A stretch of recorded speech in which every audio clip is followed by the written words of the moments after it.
noite a todos. Sejam todos bem-vindos à nossa casa querida, nossa casa amorosa. Boa noite a todos que nos acompanham pelo Facebook ao vivo, pelo YouTube ao vivo. É uma alegria podermos desfrutar dessa sintonia de amor que a espiritualidade maior nos proporciona. Nós temos alguns avisozinhos para dar. Um deles é a respeito dos cursos que a casa oferece. Estão acontecendo os cursos de férias, mas os cursos de período anual acontecem a partir de fevereiro. A partir de 4 de fevereiro, 5 de fevereiro. Bom, depende. Na quarta-feira, a primeira quarta-feira de fevereiro, nós temos cursos. Na quarta, quinta e sábado. Muitas vezes as pessoas dizem assim: eu já li todos esses livros, ou então, como já tive pessoas que se encontraram comigo dizendo que já leu 470, não sei quantos livros. Falei, contou? Contei, porque eu anoto todos, eu marco todos. Eu falei, puxa vida, que bacana. E o que você aprendeu de todos esses livros? Porque não é a quantidade que vai mudar a minha vida. Ao contrário, é o que eu faço com aquele conteúdo que eu aprendi. E que diferença ele vai fazer na minha vida. Porque não adianta a gente se orgulhar da quantidade de livros que leu, se são difíceis ou fáceis. Que às vezes a pessoa lê tão no automático que ela não sabe nem o que ela está lendo, porque ela está com a cabeça na buzina do carro da rua, no supermercado que ela tem que ir, no filho que tem que pegar na escola. E ler no momento em que dá tempo. Então, qual é a diferença de fazermos um curso na casa espírita? Quando nós estudamos na casa espírita, nós temos horário marcado. É um compromisso marcado, um encontro marcado com os espíritos instrutores, a espiritualidade maior, espíritos de escola que vêm aqui nos auxiliar. Então, quando começamos a fazer o curso e abraçamos de verdade, os mentores da casa estão naquele horário do curso trabalhando a nossa área de emoções. Através dos aparelhos, eles vão registrando quais são as nossas angústias, nossos conflitos, nossas inseguranças. Quais são as dificuldades que temos e que vêm da nossa infância, que vêm da barriga da mãe, que vêm da nossa encarnação anterior, que vêm dos comprometimentos que assumimos com aquele núcleo que vivemos. Então, eles vão nos mostrando, eles vão trabalhando a nossa área de ideação, ampliando a nossa sensibilidade, para que a gente consiga perceber, compreender por que isso está acontecendo na minha vida nesse momento. Por que não aconteceu nem antes? Ou não vai acontecer alguns anos à frente, ao invés de acontecer agora? Por que essa família é minha família? Por que eu me sinto um peixe fora d'água dentro da minha família? Por que tem alguém na minha família que parece um estranho? Tipo assim, o que essa pessoa está fazendo aqui que não tem nada a ver com ninguém? Pois é, a gente vai aprender, vai descobrir, vai ampliar nossa percepção através dos cursos, porque pontualmente, muitas vezes os mentores fazem com que algo nos chame a atenção naquele momento e que alguém muitas vezes faça uma pergunta em que a gente não tinha pensado e que venha a resposta exatamente de encontro com situações que já passamos ou situações que estamos passando na atualidade, nesse momento. E aí a gente fala, caramba, como que eu não pensei nisso? Então isso é por isso, por isso, por isso? É. E o que eu faço com isso? Continue estudando que você vai entender a porta que você deve abrir e a porta que você deve manter fechada na tua vida. Muitas vezes, a pessoa escolhe dentro de inúmeros cursos que temos na casa, eu vou fazer curso desse assunto. Eu vou fazer da psicologia espiritual. Eu vou fazer de romance. Adoro romance. Eu vou fazer... Pois é, a melhor porta para quem ainda não cursou é compreender a base, que é o Livro dos Espíritos 1.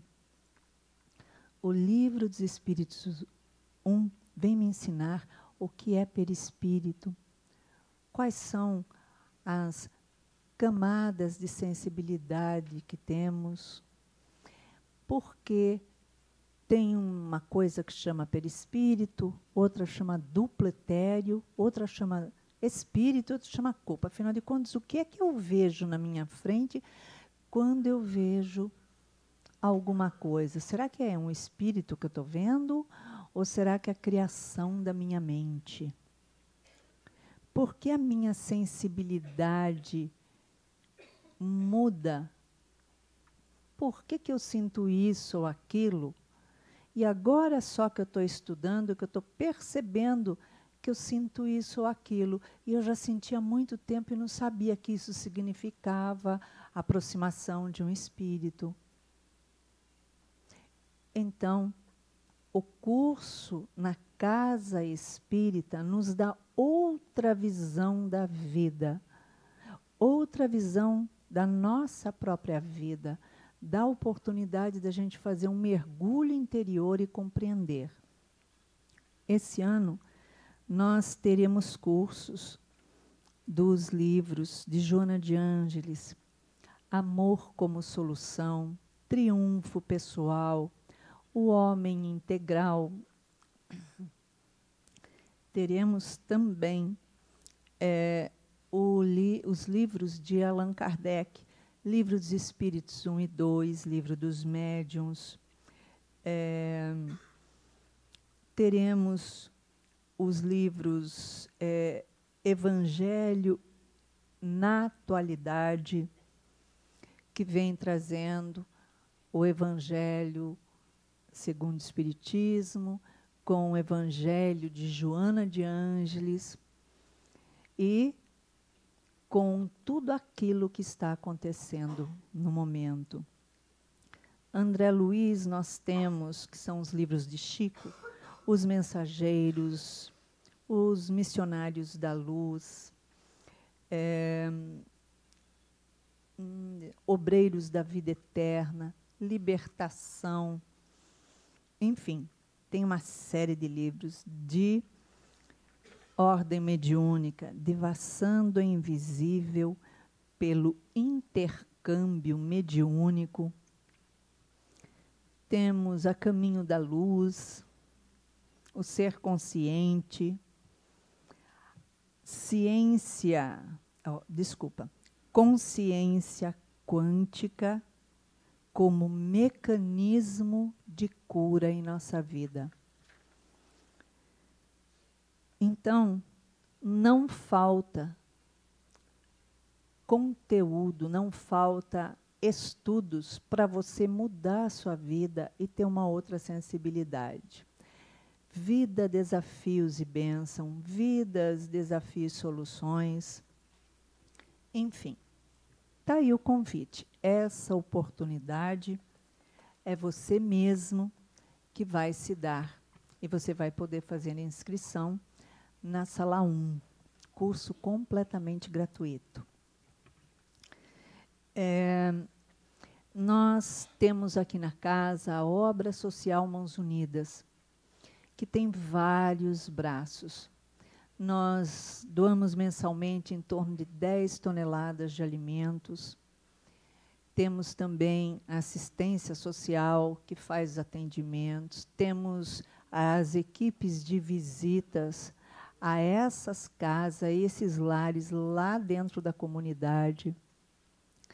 Temos atendimento médico, psiquiátrico, psicológico, fono, formação de línguas. Temos também curso de informática, curso preparativo para a vida profissional, educativo e comportamental. Temos uma série de trabalhos, como temos também o trabalho com os nossos irmãos ora moradores de rua, buscando reintegrá-los à sociedade. E para a gente poder conseguir construir o Educandário Joana de Ângeles, estamos fazendo inúmeros movimentos, desenvolvendo inúmeros trabalhos para que a gente consiga fundos para construir esse educandário. Na realidade, é um complexo que estaremos construindo, que é o educandário, a creche, o lar de idosos, a casa de passagem e uma área de cursos profissionalizantes para que se torne autossustentável a obra e possa gerar limpeza, ordem e cursos para os moradores dessa comunidade em que estão cadastrados conosco. Então, uma dessas portas é a Consciência Eventos. Consciência Eventos está fazendo mais uma viagem. Essa viagem não é só de cunho espiritual, mas também não é uma viagem turística. Então, eu estou aqui convidando cada um de vocês para ir à Terra Santa comigo. É um belo convite, porque é uma viagem inesquecível, divisor de águas em nossa vida. Nós vamos sair no dia 10 de outubro e retornaremos dia 22 de outubro. Nós faremos essa viagem como uma peregrinação na Terra Santa. Nós vamos a Nazaré, Canaã, onde houve o primeiro milagre, Cafarnaum, onde houve a primeira pregação, a Igreja dos Apóstolos, a Igreja da Multiplicação de Pães, Gólgota, Santo Sepulcro. Vamos também fazer a Via Dolorosa, vamos a Jerusalém, vamos ao Cenáculo da Santa Ceia, ao Monte das Oliveiras e museu em Israel, onde tem uma maquete de Jerusalém do primeiro século em 3D. Herodes morre 6 anos após Jesus e ele trabalhava com Cusa, um político muito importante na época, em qual sua esposa era Joana de Cusa, a nossa Joana de Ângeles, que foi uma das 3 mulheres que acompanhou Jesus a vida toda e que teve a visão de Jesus após a partida dele. Quando entram no Santo Sepulcro, onde ele estaria, e lá encontram vazio o local. e ele aparece para uma delas, Joana de Cusa.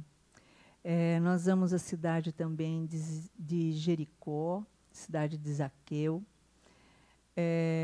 onde um cego de nascença volta a enxergar. Nós vamos ao Jair de Getsemane, onde Jesus é preso. E nós vamos também a um local muito importante, onde não é aberto ao público e não é aberto a turistas, que teremos uma visita guiada especial, com autorização especial, para podermos ir. Essa viagem engloba tudo, e é uma viagem completamente diferenciada das viagens turísticas que tem a Terra Santa.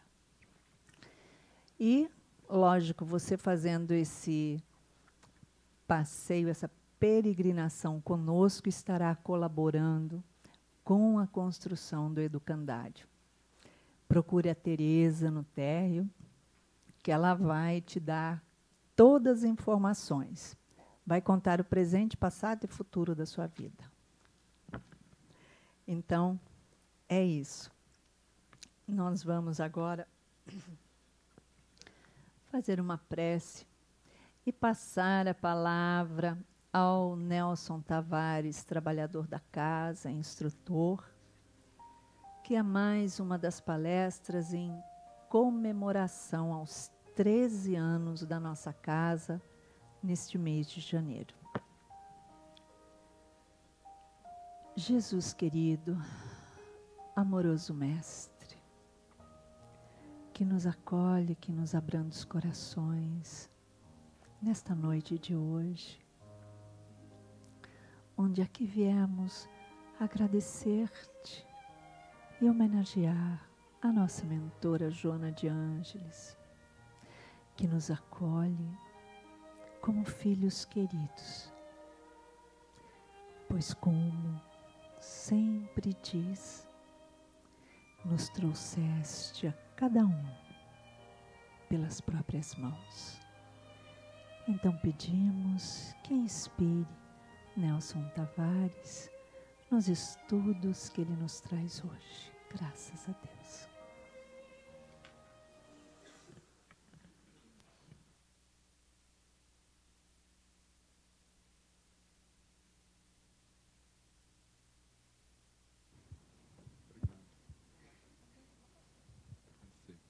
Oi, gente. Sejam bem-vindos. Que bom que vocês vieram. Que bom que eu também estou aqui, na casa de Joana de Ângeles. Olha, na semana passada, a Iraci pediu para eu falar sobre um capítulo do livro Jesus e a Atualidade, que se chamava Jesus e Responsabilidade. E nesse capítulo, Joana tratava muito, para falar de responsabilidade, ela tratava muito de coragem. Bom, hoje o tema é Jesus e coragem, então eu já gastei um tanto do que a gente precisava dizer na semana passada. Aí eu tive de trazer umas coisas aqui diferentes. Mas aí eu vou começar exatamente explicando uma coisa que eu já expliquei, porque como também o horário é diferente, né, às vezes as pessoas não conhecem. Quem não conhece o livro Jesus e a Atualidade, eu acho que precisa ler, porque até muita gente não... assim, entre os livros da série psicológica, ele costuma ser um dos menos badalados, que as pessoas apontam como sendo o de... Aliás, eu nunca vi alguém dizer, da série psicológica, o que eu mais gosto é Jesus e a Atualidade. Nunca ouvi. Por quê? Porque ele é um livro com um jeitinho mais simples. Ele é mais fininho mesmo, é o mais fininho de todos eles, mas ele tem uma importância estrutural na organização da série psicológica. A semelhança do que Allan Kardec faz na organização da codificação, ele traz o Livro dos Espíritos, que tem uma visão panorâmica fundamental sobre as questões todas da vida, sobre nascimento, sobre fé, sobre Deus, sobre tudo que é relevante, que alguém precisa conhecer na vida de encarnado. E depois ele vai aprofundando isso. É exatamente essa também a proposta de Joana de Ângeles. O Divaldo diz que o livro de que ele mais gosta da série psicológica é exatamente o Jesus e o Evangelho à luz da psicologia profunda. E esse livro também está entre os livros que a gente vai estudar esse ano, porque é um livro belíssimo. E é claro que ele tem na sua essência, lá na sua gênese, o enfrentamento de coisas que estão aqui no livro Jesus e Atualidade. Então, dê uma olhadinha nele, eu acho que é um livro que vale a pena. Leituras rápidas, cada capítulo costuma ter 2 páginas, mas eu recomendo. Tá? Bom, e a gente está falando então sobre coragem. Eu queria primeiro lembrar vocês que Joana começa esse capítulo falando de Jesus, mostrando que Jesus foi um homem de coragem. Primeiro, vocês sabem que Jesus não teve moleza, foi uma vida de desafio atrás de desafio, de cedo até tarde da noite, né? Todo dia, todo dia, todo dia.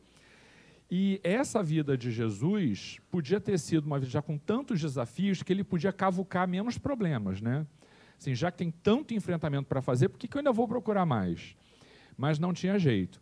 Sabedor da proposta que o movia, conhecedor da tarefa que era a sua responsabilidade, Jesus não fugia, não é de um confronto, mas ele não fugia de um enfrentamento que se fizesse necessário. Eu queria lembrar, porque Joana fala isso em alguns momentos da série psicológica, que é muito comum a gente mascarar tanto as nossas ações e as ações dos outros, quanto também mascarar as intenções que moveram essas ações. Isso é muito comum. E por que é comum? Não é só uma questão de desvio moral, não. É porque o mascaramento dessas ações e intenções são uma verdadeira estratégia de sobrevivência também. Pode ser o aspecto da sombra trabalhando para que você não evolua, mas é um aspecto também de proteção. Por quê?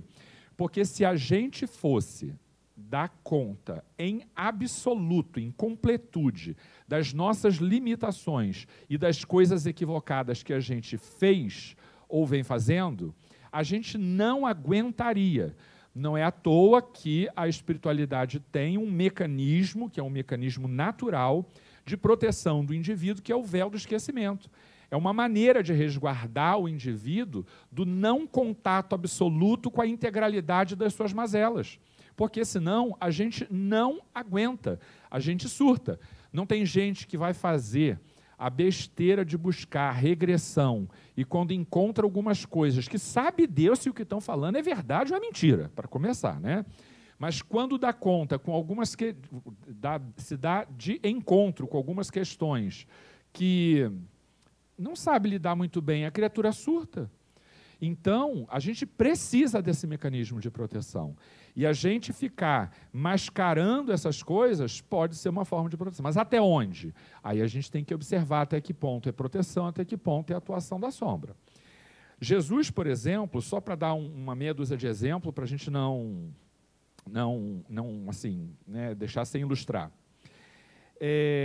Quando ele estava mostrando um modelo de solidariedade, ele tinha um levita para poder acusar como, esse cidadão aqui é um modelo de solidariedade.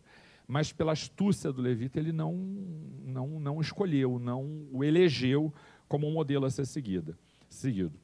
O sacerdote também, que havia passado por ele no caminho, podia ter sido usado no socorro àquele que precisava, mas não foi ele também escolhido. Isso é importante porque são 2 indivíduos representantes de, vamos dizer, da mais alta sociedade. Seria conveniente, do ponto de vista social, que Jesus fizesse uma média com essas classes, apontando aqueles indivíduos como um modelo de solidariedade. Até porque, no templo, à época, os grandes doadores de valores estavam entre as classes predominantes. No entanto, quem foi que Jesus escolheu para ser um modelo de solidariedade? Foi exatamente o samaritano, que era uma figura detestada, era um pária social, alguém que, uma vez sendo colocado como modelo de solidariedade, vocês não têm ideia da quantidade de encrenca que aquilo trouxe para Jesus. E coisas desse tipo Jesus fez o tempo inteiro. Quando ele, ao ressuscitar, se apresenta às mulheres, entre elas estava uma mulher que era vista na sociedade de forma absolutamente negativa, porque era uma mulher equivocada. E, ao fazê-lo exatamente para ela, Jesus traz um recado. E é importante que a gente entenda uma coisa que, às vezes, quem tem um pouco mais de oportunidade tem mais dificuldade de entender. Quanto mais coisas a gente tem, sejam oportunidades, sejam bens materiais, mais amarras também a gente tem para que a gente não realize as coisas que a gente deseja ou que a gente saiba que são corretas. Veja que não há, por óbvio, nenhuma fala acusadora no sentido de que é ruim a gente ter oportunidades. Não, aliás, a gente busca isso para todo mundo. O que eu estou dizendo é que, quanto mais, do ponto de vista material, o indivíduo tem a perder no enfrentamento da sua realidade, na busca do que é justo, mais ele pondera e mais ele posterga as boas decisões. Porque para colocar algumas coisas de conforto em risco, é preciso ter muita coragem. Quem não tem tanto o que perder é um pouco mais ousado nesse sentido, porque não tem exatamente tanto a colocar em xeque. E isso não significa necessariamente que coragem esteja intrinsecamente ligada a ganhar ou perder, a ter ou não ter o que perder. É muito mais do que isso. Mas o que eu quero dizer é que o olhar de Jesus foi voltado para aqueles que necessitavam de muito. Talvez porque aqueles que não precisassem de tanto já tinham algum tipo de consolação, algum tipo de benefício trazido pela própria vida, fruto da encarnação planejada naquele instante. Agora, o indivíduo que não tem nada, o indivíduo que não tem sequer esperança, se ele não visualizar no reino de Deus a esperança de alguma coisa futura que lhe move para uma transformação, então esse indivíduo praticamente não vai fazer nada. Não é à toa que todo o Evangelho diz: eu vim para aqueles que sofrem, eu vim para aqueles que são humildes de coração, e daí por diante. Bom, a gente sabe que a gente vive numa sociedade e ainda num mundo em que valores, comportamentos e um monte de outras coisas estão estabelecidas. E seguir essas coisas é alguma coisa que a gente aprende desde cedo. Criança tem um tanto de ousadia, que é natural à condição infantil. E com o tempo, o que a gente vai aprendendo? Pela educação dos pais, pelo convívio social, pelas consequências danosas dos nossos comportamentos desajustados, a gente vai aprendendo a se ajustar a esses comportamentos. Não é assim que a gente faz? É ou não é? A gente vai se amoldando, a gente vai perdendo um pouco dessa identidade, se ajustando ao status que está posto, que está convenientemente construído. Isso é um elemento de estabilidade, isso não é de todo ruim. Só que pessoas com viés transformador, como foi Jesus, e como também o foi Joana, mexe nessas coisas. A encarnação de Joana no México é uma evidência de que alguém teve a ousadia de fazer coisas diferentes. Não se iluda que grande parte das dificuldades que Joana viveu tem a ver com o fato de ela ser mulher. Não tenha dúvida disso. O próprio, a gente estava até no outro dia conversando sobre isso, o próprio Chico, antes de encarnar, teve essa reflexão sobre que tipo de corpo ele envergaria para facilitar a tarefa que o esperava.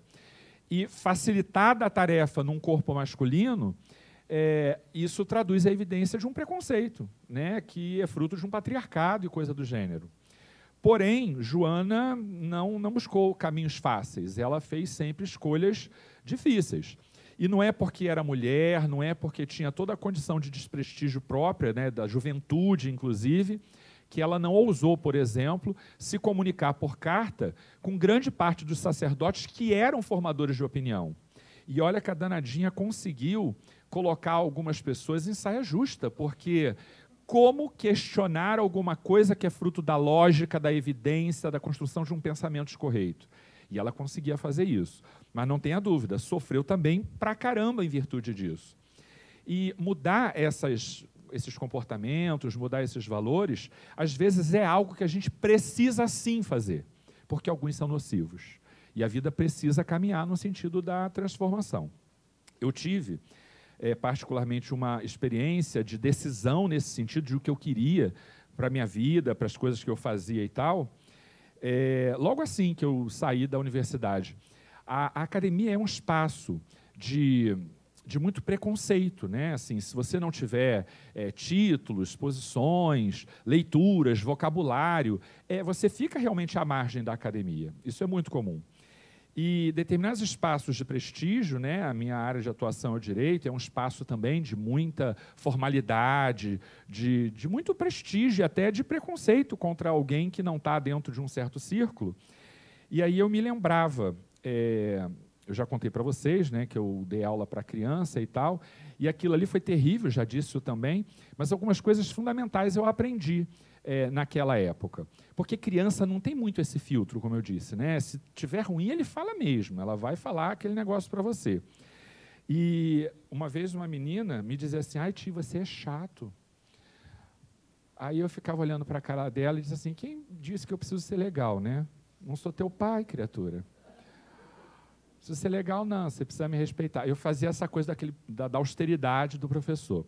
Isso não deu certo, definitivamente não deu certo. Não sei se eu já contei para vocês, mas teve um dia que eu enchi tanto o saco daquilo que eu falei assim, chutei o balde, né? Falei, sabe de uma coisa? Isso aqui não está me fazendo feliz, não preciso disso, eu vou pedir demissão. Mas como era injusto, eu não diria, mas irresponsável fazer isso no início do expediente, eu falei, então eu vou dar aula de hoje, eu vou sair daqui e vou até lá para pedir demissão. Aí eu cheguei e disse assim, hoje a gente não vai dar aula, não. Hoje a gente vai brincar. E aí eu fiz uma gincana lá com as crianças, né? Do conteúdo que a gente já tinha visto, para saber, até para sair dali instrumentalizado de que eles não aprenderam nada durante aquele período, que não valeu o meu esforço. Então, vamos brincar aqui e perguntar coisas que a gente já falou antes. Olha, aquelas crianças abençoadas nunca me obedeceram tanto. Os meus primeiros desafios lá no começo era fazer com que os 30 ficassem sentadinhos. Bem difícil isso. Mas naquele dia, quem levantar está desclassificado. Ninguém levantava. Cada um de cada vez, né? Um de cada vez, não vai falar junto, não sei o quê, porque senão perde ponto. Ninguém falava. E aí...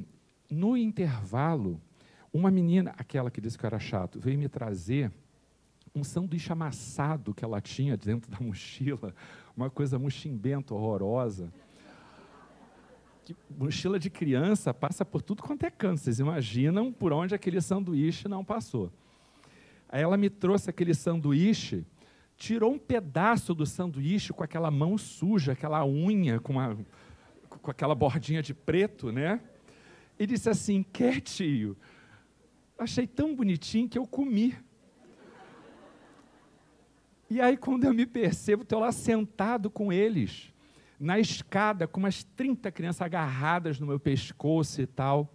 Aquele negócio me fez uma coisa assim tão estranha, né? Me causou uma estranheza tão grande, que eu falei, gente, hoje eu não posso pedir demissão enquanto eu ainda não entender o que foi que aconteceu. Eu fiz tudo que a pedagogia me ensinou e nada funcionou com essas criaturas.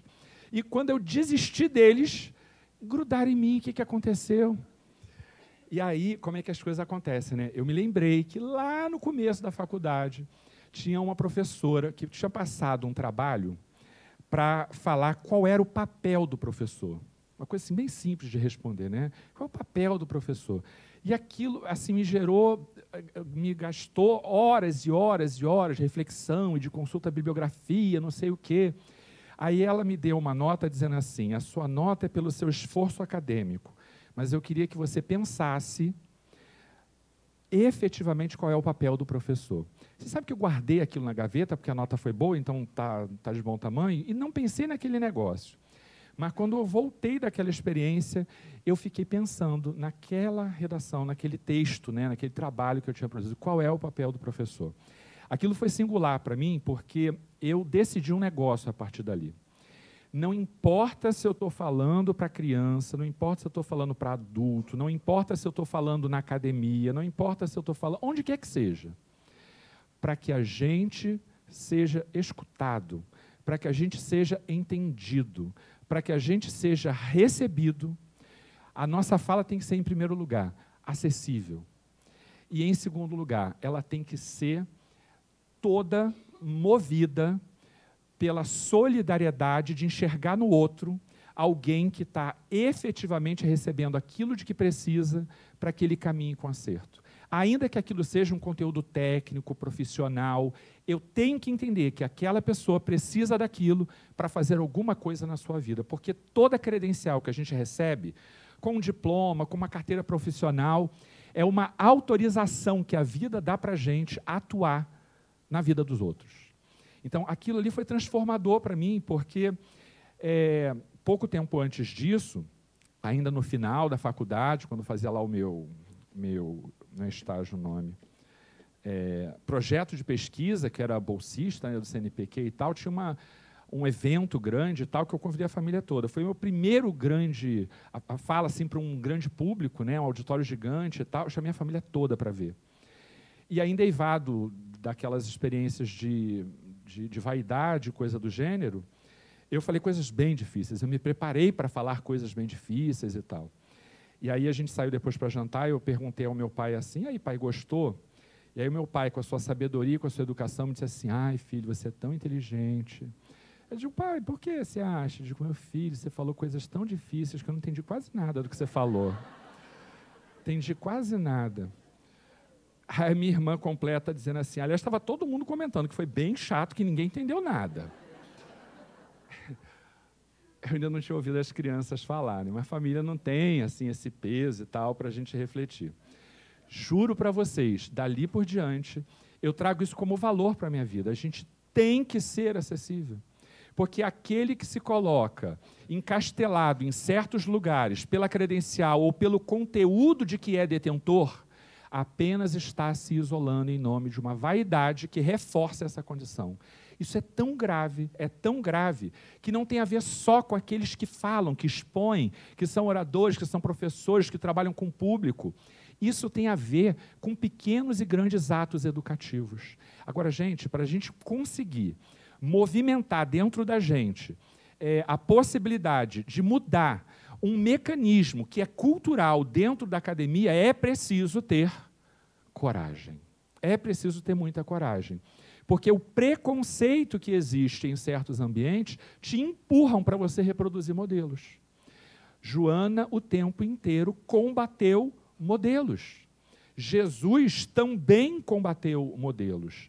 Quando perguntaram a Jesus o que ele achava sobre o pagamento de imposto, e Jesus já havia prometido que não viria para revogar a lei, mas para cumpri-la, ele não veio só para dizer, olha, a lei diz que tem que pagar imposto, então você paga, ponto. Ele também não veio e só disse, olha só, esse imposto é injusto porque é muito agressivo, é muito além das forças daquilo que o indivíduo comum que trabalha pode pagar e o que sobra não é suficiente para o seu sustento. Ele fez o cumprimento da lei com a mudança de posição, com a mudança de raciocínio. Isso só um espírito da envergadura de Jesus consegue fazer com a eficiência que ele fazia. Mas cada um de nós consegue também fazer pequenas transformações. Isso depende de quê? De um ato de escolha. É uma questão de escolha, sem dúvida.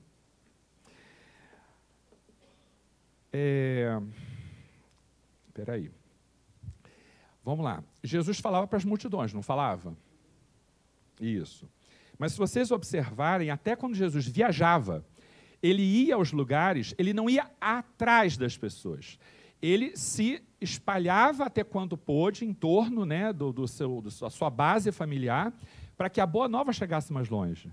Mas eu não me lembro, vê aí se vocês lembram, de uma história em que Jesus tenha batido na porta de alguém e disse, ó, vim aqui te dizer um negócio. Teve isso, assim, de Jesus ir a alguém para dizer? Não. Isso tem uma sensibilidade psicológica muito interessante. Está pronto para receber algo e se transformar aquele que busca esse algo. Então, Jesus deixava que as pessoas viessem até ele. Isso é fundamental. Porque quando a gente, na tentativa, corajosa, não raro, de transformar as pessoas que a gente ama para melhor, a gente fica obsidiando a criatura atrás delas, né? Martelando aquele negócio, até que a criatura entenda, esquecendo-se de que não adianta martelar. Não, tudo bem, pai e mãe têm que martelar porque é um dever, né, inerente à condição paterna, materna. Então tem que falar, tem que ficar repetindo. Mas há algumas questões que a gente diz assim, gente, por que fulano aprende isso? Porque fulano ainda não buscou isso, e não adianta a gente querer que ele busque. Aquele que quer bem, quer que o outro melhore, e a gente quer descer goela abaixo algum tipo de aprendizado. Não funciona, não é assim que funciona. E é engraçado como quando a pessoa está pronta, você nem precisa mais repetir, porque ele vai lembrar que você falou. Eu me lembro que o meu filho era menorzinho, e ele tinha assim, uma paixão enorme por um personagem que era absolutamente comum e sem graça, uma coisa assim, que eu não via sentido. E achava estranho, achava o desenho violento e tal, não gostava daquilo. Ele adorava aquele negócio. E aí eu ficava assim, ofertando outras coisas, né? Meu filho, olha que legal. Ele olhava com aquela cara de desdém e virava lá para o tal do desenho que ele gostava. E eu fiquei, olha, bem uns 2, 3 anos, durou aquele negócio. Sabe a fase do desenho tal? Você assiste ao mesmo desenho 17 vezes, já decorou tudo. E a criança, de novo. Vocês já viveram isso, né? Quem é pai e mãe já viveu esse negócio. E aí eu fiz de tudo para ele desistir, para não gostar, argumentei, mostrei outras coisas, nada. Um dia ele vendo uma outra coisa, um outro desenho, do nada a criatura adorou aquele negócio e largou aquele outro. Às vezes a gente gasta tanta energia investindo em certos projetos que a gente não se dá conta que as coisas passam. Tudo é um ciclo, né, que vai mudando e às vezes a gente se preocupa tanto com certas coisas. É como quando, ainda não vivi essa experiência lá, mas é como quando as pessoas que a gente ama, e particularmente os filhos, estão absolutamente apaixonados por criaturas que a gente acha que não são boas para eles. Sabe essa coisa? Que pai e mãe fica desesperado, de que, meu Deus, o que é que viu naquela criatura? Só Deus, né, para proteger essa criança daquela alma desgarrada. Quer desabafar, mãe? Não, né? Tá acontecendo lá isso em casa? Não? Deixa o menino namorar, tá? Por mais que se diga e mais que se insista, qual é o resultado? Vocês já sabem, né? Mais a criatura quer estar perto. Até que você larga de mão e uma hora, do nada, a outra faz uma coisa que a criatura ali se desilude e vai para outra. A gente gasta muita energia com coisas que a gente acha que pode mudar. Agora, a contrário senso, tem tanta coisa que depende sim da gente, que a gente pode mudar, e a gente não investe nessas coisas. Joana, nesse capítulo, vai dizer que Jesus não negociou favores, nem cedeu diante dos interesses, mas ele também sempre se colocou na ajuda daqueles que, depois de equivocados, se arrependiam. Porque o problema não está no erro. O problema está, a criatura está se equivocando, eu vou lá combatê-lo, eu vou gastar energia, e vai ser só luta. Eu tenho que esperar a criatura dar com a cabeça na parede, eu tenho que deixar a criatura enfrentar o sofrimento, eu tenho que deixar a criatura chegar ao fundo do poço para estender a minha mão e resgatá-lo, porque este é o momento em que ele está predisposto a compreender e a transformar. Isso é um aprendizado para as relações pessoais, mas é também um aprendizado para a gente mesmo. O melhor momento de a gente aprender as coisas é quando está ruim para a gente. Não é, repito, isso que a doutrina espírita pregue o sofrimento como algo necessário. É porque o sofrimento é uma estratégia pedagógica para superar a vaidade e o orgulho. Agora, qual é o contrário da coragem? O contrário da coragem é o quê? A maioria das pessoas apontam o medo. E sobre o medo, Joana fala algumas coisas bem interessantes. Ela vai dizer que aquele que sente medo, ao invés da coragem, ele se isola, porque ele tem receio de perder aquilo que ele já conquistou. E é curioso que quando você se isola, você exatamente perde a oportunidade. E aí é que são maiores as chances de você perder alguma coisa. É curioso como em tempos de crise, muitas pessoas retraem, né? Não fazem investimento, não contratam, não isso, não aquilo, se fecham.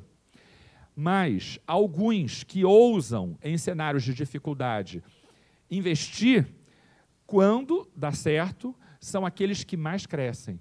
Porque este é o ambiente em que eu invisto quando está todo mundo se recolhendo. Portanto, a coragem é, às vezes, um ato indispensável para grandes conquistas. Porque a vida de segurança pode ser confortável e tal, mas ela leva a crescimentos menores. Você cresce em degrauzinhos muito pequenos. E aí é uma questão de você fazer escolhas, porque todo mundo tem o direito, é claro, de fazer escolhas. Para a espiritualidade, só para deixar claro, movimenta-se R$1 da mesma maneira que se movimenta 1 milhão. Não é? A hora que eles querem e que precisa acontecer, aquilo vai acontecer. Mas quem é que, sem recursos garantidos, se propõe a fazer uma obra social, por exemplo, que assista a tanta gente? Sabendo que as pessoas contam com aquilo, dependem daquilo, é uma responsabilidade muito grande fazer isso. Porque vai que no mês seguinte não tem recursos para manter aquele negócio funcionando. O que eu quero dizer é que isso exige coragem. Mas coragem assim, pura, é um ato de burrice. Porque se você é muito corajoso, mas você não tem base para saber que aquilo ali é bom, é adequado, é útil, vai prosperar, você está, na verdade, criando um compromisso negativo. A coragem que constrói grandes coisas, que constrói grandes projetos, que ergue grandes transformações, é a coragem movida pela consciência e pela fé.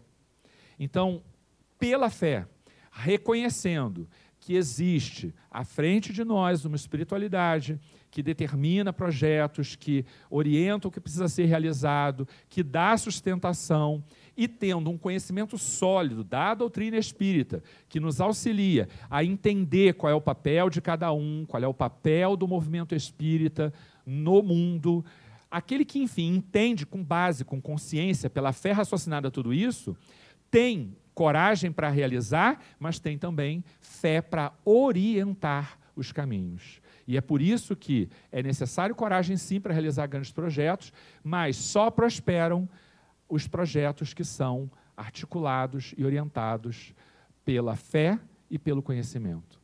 Não é bobagem esse negócio de convidar para fazer curso. Não é bobagem. Porque a gente precisa saber o que a gente faz. Aqueles que querem mudar. Tem gente que gosta de mudar, não gosta, assim, que quer realizar coisas, está mudando o tempo inteiro e tal. Se a pessoa faz isso sem base, sem orientação, sem conhecimento, sem nada, ela só vai fazer mudanças exteriores e vai se arrepender de grande parte das mudanças que fez. Não é à toa que aquele que estuda, no começo, tem um período um pouco conturbado, porque lidar com esse desconhecido traz dificuldades, mas passado o primeiro momento, superadas as primeiras dificuldades, a gente passa a ter norte para poder fazer escolhas bem feitas. Isso é indispensável, porque o conhecimento acadêmico, o conhecimento de mundo, não dá isso para a gente, não dá paz. Coragem sem sabedoria traz inquietude. Coragem com sabedoria promove paz. Porque até quando as coisas não estão tão boas, o indivíduo que sabe o que está fazendo, sabe por que conduz a vida daquele jeito, ele olha e diz, definitivamente não está tão bom, mas eu sei que eu estou fazendo aquilo que é correto. E isso traz paz. E ter paz, gente, é indispensável, porque o indivíduo sem paz e sem equilíbrio faz escolhas ruins. Não é à toa que a gente tem que aprender a se recolher quando a coisa não está boa, sabe? Que a coisa do dar o passo atrás e ficar mais quietinho para poder fazer escolhas melhores um pouquinho para frente. Joana, no livro, vai dizer, no Jesus e a Atualidade, no capítulo que fala de coragem, vai dizer que os receios em excesso encontram base na falta de solidariedade. Quem é movido verdadeiramente pela solidariedade e vê o outro passando por dificuldade, passando por sofrimento, na escassez, sofrendo por qualquer questão moral, inclusive, esta solidariedade meio que move a gente sem a gente ficar racionalizando a questão, pensando muito. Aquele que pensa demais para fazer a caridade, movido sem a solidariedade, mas pela lógica das coisas, ele perde a oportunidade de fazer o que é certo. Aquele que age com solidariedade tem um tanto mais de ousadia para fazer aquilo que é correto. Porque atrás da solidariedade tem um sentimento que é inato, porque está na consciência, e é também inspirado por aqueles que te auxiliam no plano espiritual, te dizendo, vai até lá e faz alguma coisa. Agora, esse sentimento, ele tem que ser lúcido, porque se você é aquele que, por qualquer lugar que passe, veja alguém que está com dificuldade, e você dá dinheiro para essa pessoa, você pode estar repetindo para ele aquela condição de ficar aguardando que alguma coisa aconteça para ele, apareça para ele, sem que ele precise se mover. Então, até para fazer a caridade, a gente precisa ter consciência de que às vezes é hora de ajudar e às vezes é hora de deixar que aquela pessoa busque. Qual é a diferença entre uma coisa e outra? Eu vou dizer a vocês que é muito difícil. E não é à toa que a gente tem que pedir o quê? Inspiração. Pede a Deus que te dê inspiração se é hora ou se não é hora de ajudar. Porque isso vai te ajudando a fazer algumas escolhas. Sozinho, sem conhecer o psiquismo daquele indivíduo, a história dele, o que o colocou ali, a gente não sabe fazer essas escolhas. Jesus sabia, mas ele era um espírito de uma outra condição. Então a gente precisa trabalhar com a intuição e com a inspiração, que são instrumentos que nos ajudam a saber quando agir e quando recuar. Aqui na casa, porque Casa de Joana, a proposta da obra social é sempre de estar auxiliando. Mas não é auxiliar no sentido assim, enquanto tem recurso, dê tudo, faça tudo, abra a torneira e deixa sair o recurso, até acabar, depois a gente vê. Nada disso. Os recursos são todos usados com responsabilidade, com equilíbrio, com planejamento e impondo o recebimento de qualquer coisa. Não é com retorno, com isso, mas é com mérito, porque enquanto não houver mérito, aquele indivíduo não transforma a sua realidade. Ele vai morrer aqui dentro precisando de cesta básica. Uma das maiores felicidades que a obra social tem aqui é quando o indivíduo chega e diz assim, eu não estou podendo vir tal dia porque eu estou trabalhando. Eu digo, querido, que bom. Eles acham às vezes que a gente vai ficar chateado de não poder vir a tal coisa porque está trabalhando. Que bom que você está trabalhando. A gente, aliás, fez tudo o que precisava para que você trabalhasse. Agora, quem sabe, já que você trabalha, já que você não pode vir no domingo, já que você está começando a caminhar com passos firmes, não venha no domingo, venha no sábado, venha na quarta noite, venha na quinta tarde, venha outro dia, porque você agora já tem condições de fazer isso. Então, esse é um trabalho de transformação. Mas eu vou repetir isso. Quem vem necessitado é um espírito que traz na sua psique, atavismos que o colocam na condição de teimoso, na condição de resistente. E para trabalhar com essas pessoas, movidos pelo amor e pela educação, é necessário, de novo, ter coragem. Coragem de saber. A gente está ouvindo um monte de desaforo. A gente estava um dia lá atendendo no social, e aí a pessoa que faz a triagem, assim, a organização e tal, tem uma pessoa que sempre quer passar à frente, sempre. Cada semana a estratégia é diferente, a história é diferente, a encrenca que ele traz ali é diferente, mas sempre tem motivo para passar na frente. Aí teve um dia, aí às vezes a gente cede, às vezes a gente não cede, é uma coisa, né, do estica e puxa até a coisa se ajustar. Aí ela disse assim, olha, cadê a sua senha? É que eu estou aqui falando. Enfim, ela fez uma confusão danada que a tal da senha sumiu. Então hoje a senhora vai ser a última. O quê? Quando disse que ela vai ser a última, você não tem ideia. Aquela criatura ouviu tanto desaforo, que eu nem sei se ela se arrependeu, tadinha, de dizer que ela ia ser a última. Porque o ouvido dela ouviu muita bobagem. E o que eu achei bonitinho é que ela ficou assim, paradinha. Sabe, assim, fazendo o trabalho dela, como se a criatura não estivesse falando ali no ouvido dela. E tá ali e tal. Aí daqui a pouco a criatura desistiu de reclamar e saiu chateada, batendo porta, xingando todo mundo, falando que Joana é uma porcaria, não sei o quê, tal. De verdade, não estou brincando. Aí, quando ela saiu, eu disse, graças a Deus ela foi embora. Eu não aguentava mais. Mas enquanto ela estava ali falando, ela ficou firme, sabe? Assim, bastante renitente em ceder à fala da outra. Aí, olha como é que a espiritualidade é generosa. Ela desceu reclamando, aqui embaixo ela encontrou um abençoado que não estava tão desgastado. E aí perguntou, o que aconteceu? Ela falou, desabafou, não sei o quê. E aí disse assim, não, mas não é assim, fulano, todo mundo aqui faz alguma coisa porque tem que ser desse jeito. Quem sabe se você... Aí daqui a pouco, final do atendimento, adivinha o que acontece? A criatura sobe, senta, está ali quietinha. Aí ela pergunta assim, agora posso ser eu? Para aquela pessoa. Agora posso ser eu? Ela disse, claro, a senhora é sempre bem-vinda. Ela abriu um sorrisão como se nada tivesse acontecido. Sabe assim, como se zerou entre nós, está tudo certo. Então, se a gente se arvora em resolver as coisas pelo mecanismo da razão, a gente se estressa o tempo inteiro. É preciso ter um tiquinho de coragem para deixar o outro falar no teu ouvido. Gente, não exagera tanto, por favor, tá? Que às vezes a gente exagera demais. Mas ter coragem de deixar o outro falar, para dizer assim, desabafou. E a gente tem que estar ali firme, né? Assim, Senhor, me ajuda a não escutar, né? Porque enquanto eu escuto, eu me aborreço. Mas me ajuda, porque essa criatura está no momento de desequilíbrio. Passou, aí deixa a pessoa vir de novo, que é outra criatura. Tem um trabalhador do movimento espírita que conta uma história, o Chico conta, é uma anônima assim, né? Mas ela era uma senhora que trabalhava na obra social lá, que ela estava cuidando de uma doente que não tinha ninguém, vivia numa situação de lamúria absoluta. Apesar de não ter escassez de recursos, ela tinha uma solidão absoluta. E era uma pessoa insuportável. E há pessoas que são insuportáveis, né? Há pessoas bem difíceis. Estou desabafando. Há pessoas bem difíceis.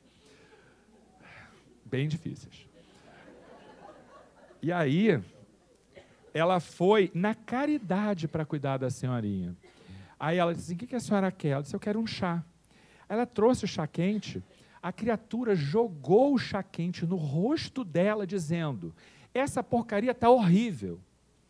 Pois ela foi para a cozinha, refez o chá e trouxe um outro chá para ela. Aí ela bebeu, jogou o chá no chão. Essa porcaria agora está fria. Ela foi para a cozinha, fez um terceiro chá e trouxe para aquela senhora. E aí ela disse assim, agora está bom? Disse, continua uma porcaria, mas eu já não aguento mais beber chá, já estou satisfeita. De pouquinho em pouquinho que ela foi bebendo, ela disse que já estava satisfeita. A senhora quer ver televisão? Quero. Aí os dois estão sentados. Daqui a pouco, a pessoa, difícil, né, começa a chorar. Aí ela disse assim, por que você não foi embora? Eu disse, porque eu vim aqui para lhe ajudar. Mas todo mundo que vem aqui eu consigo mandar embora. Por que eu não consegui te mandar embora? Chorando, apesar de necessitar de ajuda. Não ter condições de fazer a sua higiene pessoal sozinha. Mas ela preferia ficar sozinha a passar atestado de que precisa de alguém. Que coisa estranha, né? Que loucura isso. Mas a paciência daquela mulher quebrou aquela condição tão desgastada que aquela pessoa tinha de afastar todo mundo e tal. Foi difícil ainda, mas ela reclamava muito, segundo o Chico contava, ela reclamava muito, mas ela nunca mais agrediu ninguém depois daquilo. Em gratidão àquilo que ela recebeu naquele dia, em nome da paciência. Ela ficou envergonhada naquele momento de ter adotado tais condutas.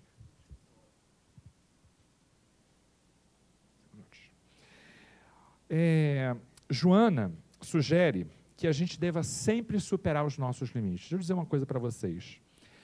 Muita gente não faz um monte de coisa que veio para realizar porque acha que não pode. Muita gente podia estar fazendo tantas coisas boas, para si mesmo até, não é só para o outro não, e acha que não pode fazer aquilo. Olha, a quantidade de pessoas que se auto-impõem limites injustificáveis é enorme. A baixa autoestima, as dificuldades da vida, a criação. Olha, Joana fala, e você falou disso hoje, Joana fala que a nossa criação é uma coisa muito grave assim, na imposição de alguns limites para a gente. Uma educação castradora, pais que não trabalham a autoestima. Olha, as crianças pequenas, né? Hoje não, hoje eles são excelentes assim, desenhistas. A Catarina, principalmente, tem uma condição artística assim, que é uma coisa incrível. Desenha assim, que é uma maravilha. Mas eu me lembro que as primeiras coisas que a criança fazia, aqueles rabiscos que você olha, é engraçado como muitos pais olham aqueles rabiscos e dizem assim, minha filha, o que é isso? É péssima essa fala, porque a primeira coisa que está sugerindo é que não é um desenho, porque sequer dá para perceber o que é. E aí eu né, talvez por essa questão toda aí da formação profissional, eles traziam aqueles rabiscos e eu dizia assim, nossa, que lindo! E eu dizia que era qualquer coisa. E é engraçado quando às vezes dizia, pai, não é isso, é aquilo. Mas isso não os ofendia, porque para a criança não importa que eu tenha visto outra coisa. A forma como a criança se expõe é de tal ordem abstrata que se ele fez um elefante e o pai viu uma girafa, não, o elefante e girafa ainda está até perto, né? Sei lá, se ele fez um elefante, eu vi uma xícara ali, sabe? Não importa para ele, isso não, agora vai registrar que eu achei lindo e que eu enxerguei alguma coisa ali. E até é motivo para discutir, mas por que é isso e tal? O que eu quero dizer é que a valorização das pequenas coisas que se faz com criança, isso afeta a maneira como a pessoa enxerga a vida. É curioso como algumas pessoas só enxergam obstáculos, só enxergam dificuldades para realizar algumas coisas. E isso é muito fruto da maneira como ela recebeu as coisas. Agora, é bem verdade também que isso não é só fruto do que te oferecem, é fruto também do que você já construiu, do que você vive. Não é à toa que filhos que recebem as mesmas criações recebem isso de forma diferente, veem isso de maneira diferente. Me lembro de uma pessoa que veio uma vez falar que porque eu não realizei tal coisa, não fiz, não aconteci e tal, porque o meu pai era assim, meu pai era assado. Mas seu irmão foi criado também com vocês, a diferença de menos de 2 anos de idade. E seu irmão não tem essa conduta. Por quê? Mas é porque a pessoa começa a justificar com coisas injustificáveis. É bem verdade, sim, que essa educação influencia, é importante, mas é também verdade que a gente faz com tudo isso aquilo que a gente consegue fazer. Não é nem sempre o que a gente quer, mas o que a gente consegue fazer. Uma das coisas que Joana fala no Plenitude é assim: não tema ninguém, se você achar que aquilo é certo. Porque o temor daquela pessoa, muitas das vezes, é mais fruto de uma supervalorização do que você acha que aquela pessoa é, do que propriamente do que ela é de verdade. Então, seja por limites que você acha que possa ter, seja por medo de algumas pessoas, seja por não estar acostumado a enfrentar certos desafios, a orientação de Joana é: não tema. Porque se em último caso você errar, o erro vai ser programa para você saber o que fazer da próxima vez. Ou seja, aquilo ali não dá certo. Quando a gente tem nos atos de realização a compreensão de que aquilo ali vai gerar de qualquer forma um aprendizado, a gente tem um pouco menos de medo de errar. Porque a gente sabe que não tem problema errar, errar faz parte do processo de aprendizado. Agora, eu vou dizer, se você errou porque de forma ousada se jogou a fazer coisas de maneira irresponsável, refletida, não planejada, desconhecendo a realidade do mundo espiritual e daí por diante, isso não é coragem. Isso não é coragem, é burrice. Porque movido pelo nadismo, a gente tem que ser movido pela consciência. Para fechar, eu queria dizer que grandes tarefas existem grandes competências. Realizar grandes coisas, é necessário que você tenha um conjunto de coisas acumuladas, experiências, sabedorias e tal. Quem é que acumula sabedorias e experiências sem viver? Ninguém. Então, a gente não tem outra saída. A gente precisa fazer um negócio: viver, viver, viver. Ficar escondido dentro de casa, trancado dentro de casa, sem viver experiências, não vai te ajudar a ser feliz. Há pessoas que ficam esperando, né? Não, que eu estou esperando o momento adequado para que isso aconteça. O momento mais adequado, com planejamento e responsabilidade sempre, de alguma coisa acontecer, é assim que você consegue realizar essa coisa. Mas, às vezes, para eu realizar aquilo, eu preciso ter alguns aprendizados antes. Então, se eu não começar agora, mais tardiamente essa coisa vai chegar na minha mão. Porque, acredita, o que é teu, ninguém vai tirar, a não ser você. Se você não sair do seu quadradinho confortável, onde pouca coisa acontece. Tá bom? Deus abençoe vocês.